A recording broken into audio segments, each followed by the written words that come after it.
As we approach the bottom of the hour, we're back on Get Up on ESPN with our top story. The Cowboys sending superstar edge rusher Micah Parsons to the Packers in exchange for defensive tackle Kenny Clark and Green Bay's first-round pick in each of the next two drafts.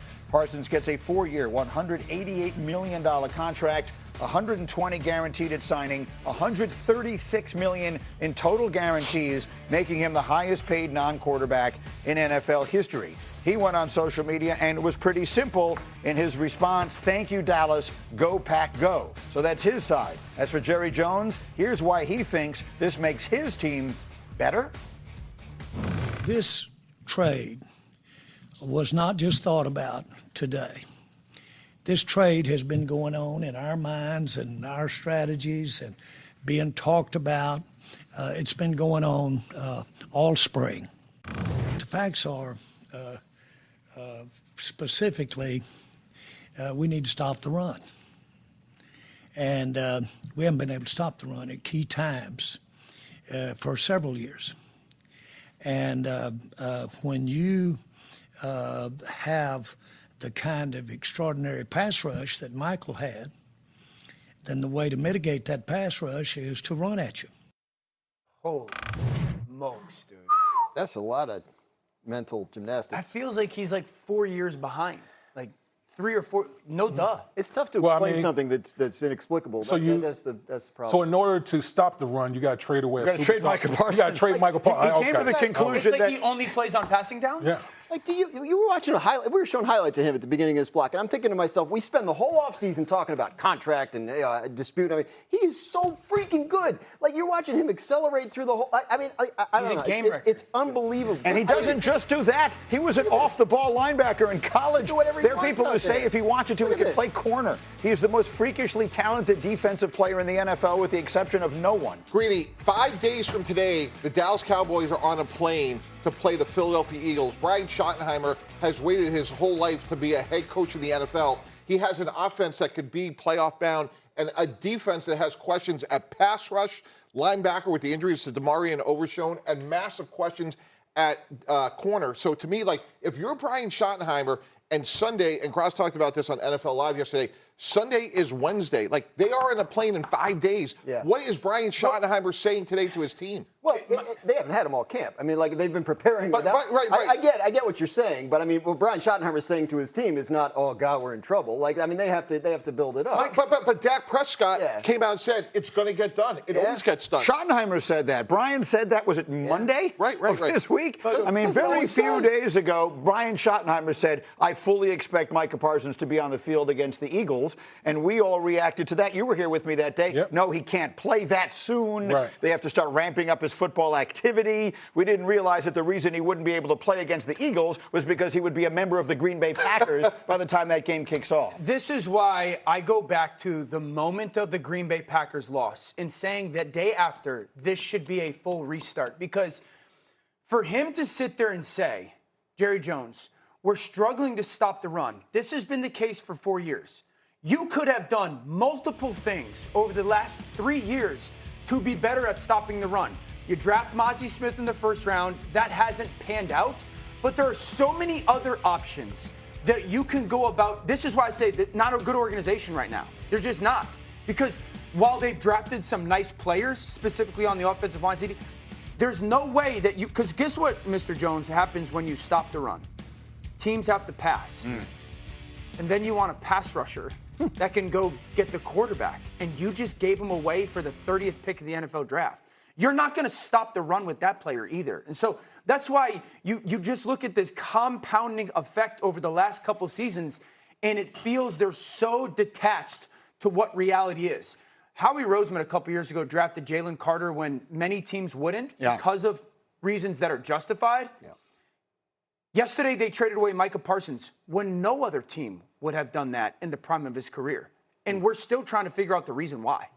That's the problem. So let's try and figure out what this team now is. They go in here. I've got for B30, I can put up there. The line moved 1 point on this trade yesterday. The Eagles had been a 6.5-point favorite prior to this trade. They're now a 7.5-point favorite, so that moves 1 point there. We'll talk to Joe Fortenbaugh about the significance of that momentarily. That is a pretty significant number. But what are the Cowboys? So if we're in a division now where the Eagles are clearly the cream of the crop, you got the Commanders, who had a miraculous run last year. They've got a great young quarterback. They feel like they're on the come up.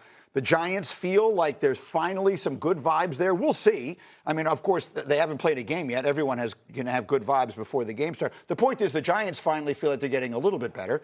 What are the Cowboys now without Micah Parsons? We went into this season with Michael Parsons thinking that the Dallas Cowboys were third in the division. Right. Now you take a player the caliber of Michael Parsons off of this team, they're significantly worse. We know they're getting a quarterback, Dak Prescott, who missed significant games last year. But anytime you take away a top 5 player in the National Football League off your team, I mean, we could be making a case that they could be the worst team in the division. And Greedy, more than that, there's an intangible here. And I'm just telling you, for doing this for 2 decades, when players would come up to me and say, hey, Mike, you blew it. Like, this player leaving is really going to cost the morale of the team. And when Dak Prescott and Brian Schottenheimer and all these guys are saying, like, well, Zach Martin signed late and CD Lamps, like, he'll be here for the Eagle game. I'm telling you, like, it is deflating in terms of the culture of the team. This is the worst division, or worst defense in the division. This is the worst defense in the division now. The Cowboys are now a playoff afterthought. They were a playoff contending team before yesterday. They are a playoff afterthought. I would not be shocked if this team finishes last place in that division.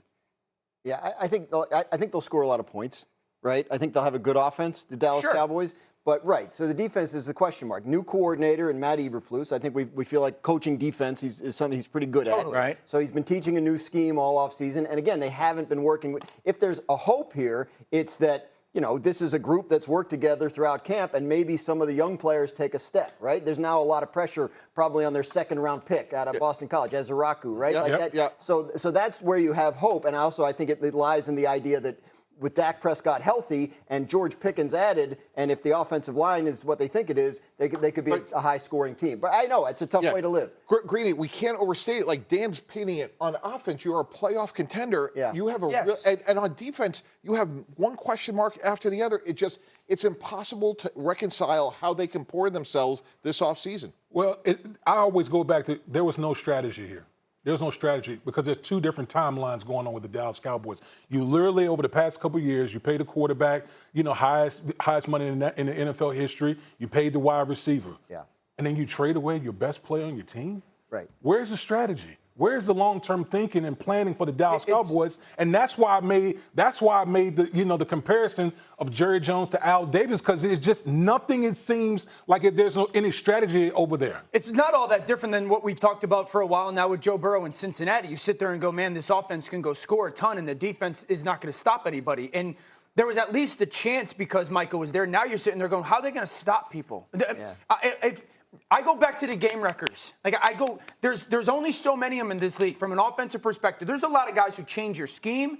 There's not that many guys that truly can wreck a football game. This dude would wreck football games. And now the Cowboys don't have that. So you think Philadelphia's tripping over this defense right now? Or the Giants? Or the Commanders?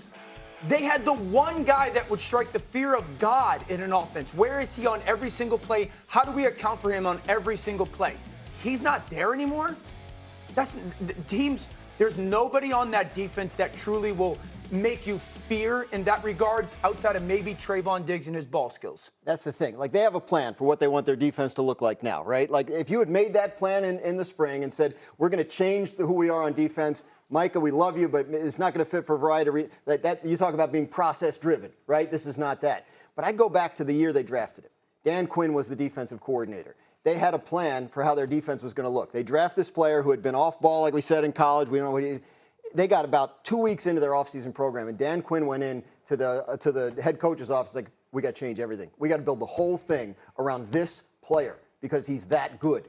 And that, I think, is what the Cowboys have to realize they lost yesterday. All right, so the first thought that I have were the three magic words, take the over, when it comes to the Cowboys here, right? Because in pretty much every single game they play, they're going to be looking to outscore the opposition, and they should have a pretty good offense. So that was the first thought I had from a gambling perspective, but I'm not the expert on that. Joe Fortenbaugh is. Let's get him back into the conversation. Earlier, he gave you a sneaky little wager, could be Jordan Love for MVP, based on how good the Packers now figure to be. How about from the Cowboys side of this? What are you looking at from ESPN bet standpoint? Next Thursday night, 6 days away, let's go Cowboys plus 7.5 over Philadelphia. If you're betting... Stand by. Just for the people who do not speak gambling, that means you are taking the points with Dallas, which feels like the opposite of what has just been said for 39 minutes at this desk.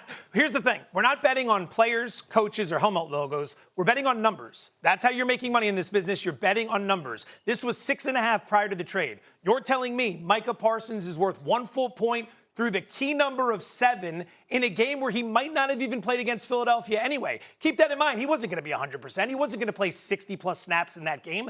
People, I want you to focus on the half point. If you're looking at 7.5 and you're saying it's only half a point, what does that mean? You're doing it wrong. If the game's 21-14 late in the fourth quarter, that half point represents a Philadelphia stop and subsequent scoring drive. It's not half a point. It's an entire additional possession that results in points. 7.5 is value on Dallas. I'll be playing the Cowboys. Okay, so he's got Dallas there. Sometimes it seems it's the opposite of what you expect it to be. So we have that going. We also had an